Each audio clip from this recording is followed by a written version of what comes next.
במהלך הלילה, חדר כלי טיס בלתי מאויש מכיוון הים ממערב ששוגר להערכתנו מתימן ופגע בבניין במרכז תל אביב.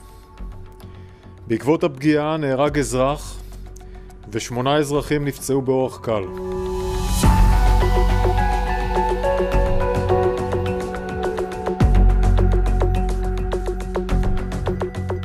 לאחר תחקיר ראשוני שביצענו ומהממצאים בזירה ובמערכות הצבאיות עולה כמדובר בכלי טיס בלתי מאויש מדגם צימד 3. להערכתנו הוא הגיע מתימן עד לתל אביב. צימד 3 הוא אמצעי לחימה איראני שעבר ככל הנראה שדרוג להערכת הטווח של הטיסה.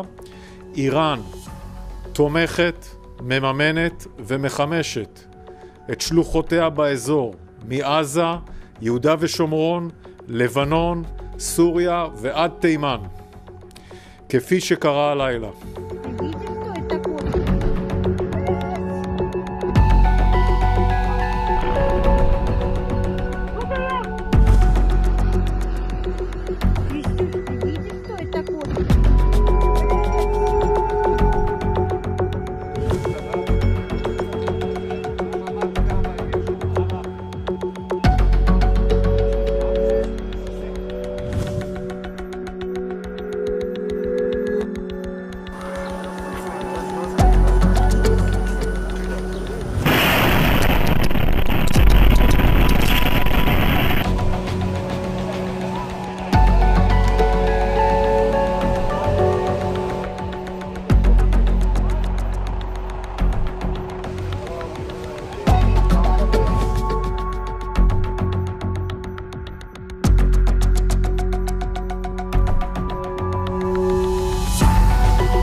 نفذ سلاح الجو المسير في القوات المسلحة اليمنية بعون الله تعالى عملية عسكرية نوعية تمثلت في استهداف أحد الأهداف المهمة في منطقة يافا المحتلة ما يسمى إسرائيليا تل أبيب.